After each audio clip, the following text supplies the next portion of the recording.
నమస్కారం ఘంటారావానికి స్వాగతం. ముందుగా ప్రధాన అంశాలు.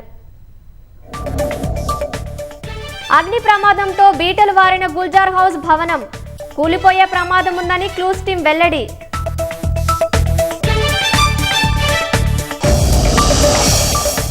హైదరాబాద్ ఛత్రినాకలోని ఓ భవనంలో అగ్ని ప్రమాదం, సురక్షితంగా బయటపడ్డ నివాసితులు, మంటలార్పిన ఫైర్ సిబ్బంది.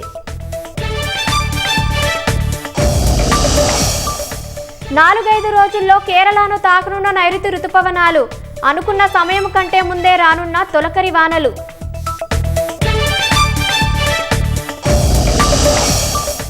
కేసీఆర్ సహా హరీష్, ఈటలకు కాళేశ్వరం కమిషన్ నోటీసులు, జస్టిస్ పీసీ ఘోష్ కమిషన్ ఎదుట హాజరు కావాలని సమన్లు. ఫోన్లో కీలక సమాచారాన్ని తొలగించిన జ్యోతి మల్హోత్రా, చరవాణిని ఫోరెన్సిక్ విశ్లేషణకు పంపించిన ఎన్ఐఏ.